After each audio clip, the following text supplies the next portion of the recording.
प्रभु यीशु के पवित्र सामर्थ्य नाम में आप सभी को जय मसीह की। हम बुराई के पीछे क्यों दौड़ते हैं? हम सत्संग में जा रहे हैं और फिर भी बुराई, विरोध, चुगलियां, किसी के प्रति रखना, बदले की भावना रखना। हम सत्संग में जा रहे हैं लेकिन ये चीजें हमारे अंदर है, तो फिर सत्संग में जाने से हमारा क्या फायदा? कोई फायदा है? बुराई हमारे अंदर बनी हुई है, एक दूसरे की चुगली करना हमारे अंदर भरा हुआ है, एक दूसरे का विरोध करना हमारे अंदर भरा हुआ है। लेकिन हम सत्संग में जा रहे हैं। आपने देखा होगा, सुना होगा कि आपके आस में, पड़ोस में कहीं पर भी सत्संग हो रहा है तो आप लोग तो वहाँ पर फलाने जगह सत्संग है, वो लोग वहाँ सत्संग में गए। आपको कई ऐसे लोग मिले होंगे जो आपसे टकराए होंगे और बताते होंगे हाँ फलानी जगह या उस जगह पे सत्संग में हम जाते हैं, हम उस सत्संग में जाते हैं, इस सत्संग में जाते हैं। क्या बात है, आप किसी भी सत्संग में जाते हैं, अगर सत्संग में वास्तव में आप जाते हैं तब आपके अंदर सत्संग की बातें क्यों नहीं? आपके अंदर बुराई क्यों है? आपके अंदर बुराई, भिड़े की भावना, विरोध, किसी से ईर्ष्या करना, गालियां देना, झगड़ा करना, बुराइयां करना, ये सब बना हुआ है और आप सत्संग में जा रहे हैं। अगर आप सत्संग हैं या सत्संग में जाते हैं तो आपके अंदर ये गुण क्यों, आपके अंदर ये बुराई क्यों? इसका मतलब आप सत्संग में नहीं जा रहे हैं, इसका मतलब आप सत्संग में नहीं है, आप गलत फहमी में हैं। आप जिसे सत्संग कह रहे हैं वो सत्संग नहीं है। सत्संग का मतलब है सबका साथ। आप झूठ का संग कर रहे हैं। आप बड़े डंकी चोट में बोलते हैं, बड़े गर्व से आप कहते हैं कि भाई फलाने सत्संग में जाता हूँ, मैं उस सत्संग में जाता हूँ, इस सत्संग में जाता हूँ। अरे यार, सत्संग में जाते हैं तो सत्संग की बातें आपके अंदर में है कि नहीं है? तो क्या जो आप व्यवहार दिखा रहा है, जो आपकी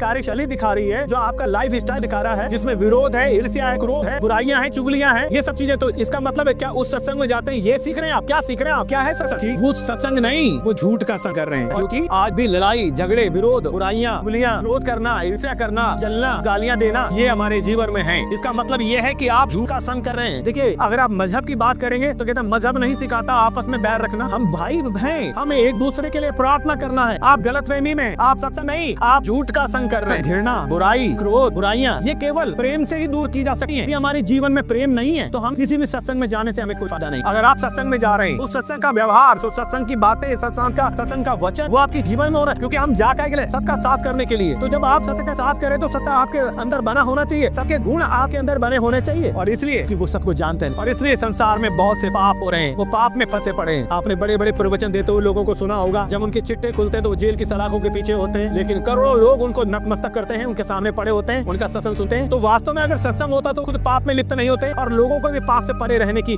शिक्षा देते। वो प्रभु यीशु मसीह ने कहा कि तू अगर व्यभिचार करना ही पाप नहीं है, यदि कोई को बुरी दृष्टि से देखता है तो वो भी पाप है, देखना भी पाप है। ये शिक्षाएं हैं, ये सत्संग में सिखाई जाती है। चोरी करना ही पाप नहीं है, चोर के लिए सीढ़ी पकड़ना भी पाप है। ये बाइबल क्या कहती है इस बारे में? यूहन्ना रचिसमाचार उसका 8 अध्याय और 32 पद। तुम सत्य को जानोगे और वास्तव में यदि सत्य को जानते तो वो आजाद हो जाते। आज वो पाप गुलाम, आज बुराई, झगड़े, ईर्ष्या, क्रोध, चुगली, ये सब गुण उनके अंदर में है। आज विरोध कर रहे हैं। अरे भाई, एक व्यक्ति पाप करता था, एक व्यक्ति शराब पीता था, वो प्रभु यीशु को मानता है, उसने इसी तरीके से उसने शराब पीना छोड़ दिया, उसने गलत काम करना छोड़ दिया, उसने पाप करना छोड़ दिया, उसका जीवन बदल गया। धर्म नहीं बदला, जीवन बदला। पहले शराब पीता था, पहले वो गालियां देता था, पहले वो बुराइयां करता था, पहले वो चुगलियां करता था, पहले वो लड़ाई झगड़ा करता था, पहले वो नशे का आदी था। प्रभु ने उसे छुटकारा दे दिया जब उसने सत्य का साथ किया। उसने सत्य का साथ जब करता है तो उसके अंदर बुराई नहीं, क्योंकि एक म्यान में दो तलवारें नहीं रह सकते, एक सोते से दो प्रकार का कड़वा और मीठा पानी नहीं निकलेगा। आप सत्य का साथ करें से सत्य का स्वभाव, सत्य की फितरत, व्यवहार आपके जीवन में होगा। और इसलिए आज भी लड़ाई झगड़े, विरोध और समस्या हो रही है। आज लोग विरोध कर रहे हैं। क्या बात विरोध? भाई, आप उसको व्यक्ति से मिलो, उसको पूछो क्या तेरे जीवन में क्या काम हुआ, क्यों तू श्वास में आया, वो बताएगा। हालेलुया। आज क्यों ऐसा हो रहा है? क्योंकि वो सत्य को जानते नहीं। वचन में लिखा है कि यदि तुम सत्य को जानोगे तो सत्य तुम्हें स्वतंत्र करेगा, और वो सत्य को जानते तो वो आजाद हो जाते इन चीजों से। और जो लोग सत्य को जानते हैं, और इसलिए क्या करें, लोग जब विश्वासियों पे अत्याचार, समस्या खड़ी करते हैं, वो बदले की भावना नहीं करते, वो उनके लिए प्रार्थना करते हैं। वो सत्य को जान गए, वो बदले में लाठी डंडे नहीं उठाते, वो गालियां नहीं देते, वो झगड़े नहीं करते, वो उनके लिए प्रार्थना करते, क्योंकि वो सत्य को जानते हैं, क्योंकि वो सत्य का संग करते हैं, क्योंकि वो सत्संग में जाते हैं। आमीन। अस्तोमा सद्गमय तमसोमा ज्योतिर्गमय मृत्युमा अमृतगमय। असत्य की ओर और अंधकार से ज्योति की ओर और मृत्यु से अमृत में जीवन की ओर ये एक व्यक्ति प्रार्थना कर रहा है। यदि वो उसका अमृत में जीवन मिला है, यदि वो ज्योति में आ गया है, जो ज्योति में आ जाता है वो कभी पाप नहीं करता। कि प्रभु यीशु ने कहा जो मेरे पीछे चलेगा वो अंधकार में नहीं चलेगा, वरन जीवन की ज्योति पाएगा। उसके जीवन में ज्योति आ गई, उसके जीवन में सत्य आ गया, उसने सत्य को ग्रहण कर लिया, वो सत्य का हो गया। हालेलुया। तो सबको जानोगे, सत्य में स्वतंत्र करेगा। उन्होंने सबको जाना ही नहीं, और इसलिए बुराइयां, लड़ाई, झगड़े अभी भी उनके जीवन में। और फिर वो कहते हैं हम सत्संग में जाते हैं, हम उस सत्संग में जाते हैं, हम किस सत्संग में जाते हैं, कौन सा सत्संग में जाते हैं, हमें नहीं पता। अगर वास्तव में वो सत्संग में जाते होते तो उनके अंदर ये बुराइयां, ये लड़ाई, ये झगड़े नहीं होते। उनके अंदर तो प्रेम की बात होती। प्रभु यीशु मसीह ने कहा शत्रुओं से प्रेम, एक दूसरे से प्रेम करो, परस्पर एक दूसरे की हित की चिंता करो। वो हित की चिंता कर, वो प्रार्थनाएं करते हैं, जो उन्हें गालियां देते हैं उन्हें आशीष देते हैं। ये है सत्संग, इसे कहा जाता है सत्संग। हालेलुया। और सत्संग का सबसे बड़ा नमूना प्रभु यीशु मसीह, कि उसने हमारे लिए, हम पापियों के लिए अपने प्राण दिए। लोग कहते हैं उसने क्यों प्राण दिए? अरे उसको मृत्यु पर विजय पाना था। जब पाप आया, मृत्यु आई, मृत्यु को नष्ट करने, कम्मा करने के लिए जो शैतान का हथियार था, यीशु मसीह संसार में आया। इसलिए आया ताकि मुझे और आपको पाप की गुलामी से आजाद कर दे। जो सत्य को जान जाता संग में हो जाता है, क्योंकि सत्य को जानोगे सत्य तुम्हें स्वतंत्र करेगा। आज लोग आजाद नहीं हो पा रहे हैं, क्यों? क्योंकि वो सत्य को जानना नहीं चाहते। कहते तो हम सत्य में, लेकिन वो झूठ के संग जा रहे हैं। यूहन्ना रसूल उसका 14 अध्याय 9 पद, जिसने मुझे देखा उसने पिता को देखा, क्योंकि वचन कहता है इसी का 14 का 11, मैं पिता में हूँ और पिता मुझ में है, वही है। हालेलुया। जब मूसा ने पूछा, जब परमेश्वर ने मूसा कहा कि फिरौन के पास जा, मेरे लोगों को छुड़ा के लेकर क्या, जब इजरायली मुझसे पूछेंगे जिसने तुझे हमारे पास भेजा उसका नाम क्या है, तो मैं उसे क्या कहूंगा? तू मुझे अपना नाम बता। निर्गमन 3 अध्याय 14 पद में लिखा है, परमेश्वर ने मूसा से कहा, मैं जो हूँ सो हूँ। मतलब पहले भी मैं था, अब भी मैं हूँ, अर्थात सनातन काल से मैं हूँ, हमेशा मैं ही रहूंगा। हालेलुया। तो जिसने मुझे देखा उसने पिता को देखा, कि मैं और पिता एक है। इस सत्य जाने वाला व्यक्ति अगर वो कोई गलती करेगा, कहीं ना कहीं परमेश्वर का आत्मा उसको रियलाइज कराएगा, कहीं ना कहीं परमेश्वर का आत्मा से कहे ये तुम गलत कर रहे हो, ये तुम्हारे साथ। लेकिन जब वो झूठ का संग करेगा तो बड़ा बड़ा झूठ को भी वो क्या कर देगा, कवर करके आएगा। अब सोचेगा मैं सही कर रहा हूँ। मित्रों, सत्य को जानोगे तभी आप आजाद हो सकते हैं उन बुराइयों से, उन समस्याओं से। हालेलुया। यूहन्ना समाचार उसका 8 अध्याय 36 पद क्या कहता है, और यदि पुत्र अर्थात प्रभु यीशु मसीह तुम्हें स्वतंत्र करेगा तो तुम आजाद हो जाओगे। हालेलुया। आमीन। अब ये सत्य है कौन? सवाल उठता है। तो हम यीशु मसीह ने कहा है बाइबल में, यूहन्ना समाचार 14 अध्याय का 6 पद, मार्ग और सत्य और जीवन मैं ही हूँ। वही मार्ग है, वही सत्य है, और यदि वो तुम्हें स्वतंत्र करेगा तो तुम आजाद हो जाओगे। कि यदि पुत्र तुम्हें स्वतंत्र करेगा तो सचमुच तुम आजाद जाओगे। हालेलुया। और जब सत्य तुम्हारे अंदर आ जाता है तब आप सत्य के हो जाते हैं। आपके व्यवहार, आपका लाइफ स्टाइल दिखाता है कि आप क्या हो, सत्य के हो चुके हो। हालेलुया। जो सत्य को जान लेता है, वास्तव में जब वो स्वतंत्र हो गया, उस पहचान ये क्या होगी कि उसमें वो बुराइयां, वो विरोध, वो अक्रोध, वो ईर्ष्या, वो चुगली, गालियां देना, वो सारी बातों को क्या कहता है, क्रूस पर चढ़ा देता है। पौलुस जो मसीहों को पहले सताया करता था, पौलुस क्या कहता है गलतियों 2 अध्याय 20 पद में, क्योंकि इसने सत्य को जान लिया, क्योंकि इसकी आंखों की झिल्ली उतर गई। इसकी आंखों में जो पर्दा पड़ा था, जो असत्य का पर्दा पड़ा हुआ था, जो परमेश्वर दूरी का पर्दा पड़ा हुआ था, ये पर्दा इसकी आंखों से हट गया, इसकी आंखों से झिल्ली जो वो उतर गई, और तब ये प्रभु का बन गया। और ये क्या कहता है, आज लोग विरोध करते हैं कि उनकी आंखों पर झिल्ली पड़ी हुई है, पर्दा पड़ा हुआ है, इसलिए वो चुगलियां, विरोध, ईर्ष्या, क्रोध, विरोध, लड़ाई झगड़ा, गालियां देना। वो पहले शराब पी के वो बेकार गालियां बालियां दे रहा था, झगड़ा कर रहा था, और उसकी हालत बहुत बुरी थी, बुरी तरह रोगी था, कहीं ठीक नहीं हुआ, उसके बंधन टूटे नहीं, चाहे वो कोई शराबी हो, चाहे वो कोई रोगी हो, जहाँ कहीं ठीक है। ये प्रभु के पास आ गया और वो ठीक हो गया, तो उनके दिमाग में क्या आ गया, धर्म। अरे यीशु किसी का धर्म परिवर्तन करने नहीं आया, यीशु जीवन परिवर्तन कर, जीवन बदलने आया, यीशु चंगाई देने आया। हालेलुया। जो सत्य का है वो उसका शब्द सुनेगा, सब पर गवाही दूं, वो इसलिए आया, इसलिए उसने कहा मार्ग, सत्य और जीवन मैं हूँ। और यदि वो सत्य तुम्हें स्वतंत्र करेगा तो तुम उन बंधनों से आजाद हो जाओगे। आज लोग आजाद नहीं हो रहे, क्योंकि वास्तव में वो झूठ का संग कर रहे हैं। वचन में साफ कहा है, जब पौलुस की आंखों की झिल्ली उतर गई, जब वो सत्य को जान गया, तो वो क्या कहता है गलतियों 2:20 में, मैं मसीह के साथ उस पर चढ़ाया गया हूँ, अब मैं जीवित नहीं रहा जो मैं पहले मसीहों का विरोध करता था, जो भी मेरा आंखों की झिल्ली थी, जो भी मेरे अंदर बुराइयां, जो भी मेरे अंदर विरोध था, जो भी मेरे अंदर क्रोध था, जो भी मेरे अंदर बुराइयां थी, उन सबको क्या कर दिया, मैंने यीशु के साथ क्रूस पर चढ़ा दिया। मसीह मुझ में जीवित है, अब मैं जीवित ना रहा, पर मसीह मुझ में। हालेलुया। तो जब आप मसीह के हो जाते हैं तब मसीह आपके अंदर, और वो जीवित मसीह आपके व्यवहार में, आपके कामों में दिखाई देगा। हालेलुया। इसे कहते हैं सत्य। वास्तव में और आप किसी भी सत्संग से जुड़े हैं, किसी भी सत्संग में जा रहे हैं, याद रखिए, यदि विरोध हमारे अंदर है, यदि क्रोध हमारे अंदर है, यदि हमारे अंदर में गालियां देना है, झगड़ा करना है, हत्या करना है, बुराइयां करना है, तो हम किसमें नहीं, हम सत्संग में नहीं, हम धोखे में हैं, हम झूठ का संग कर, झूठ संग आए। मैं और आप सत्य को जाने और इस झूठ के संग से आजाद, क्योंकि वचन कहता है तुम सत्य को जानोगे, सत्य तुम्हें स्वतंत्र करे। आज भी ये सत्य आपको स्वतंत्र करना, वो चाहता है कि आप उसको जाने। मैं और आप उस सत्य को जाने जो हमें इन सारे बंधनों से परमेश्वर इस वचन के द्वारा आपको आशीष दे। यदि आपको हमारा वचन अच्छा लगा हो तो आप और इस चैनल को आगे बढ़ाएं, हमारी वीडियो को देखते रहें और अपने सुझाव हमें कमेंट बॉक्स में दें। परमेश्वर आप सबको आशीष दे।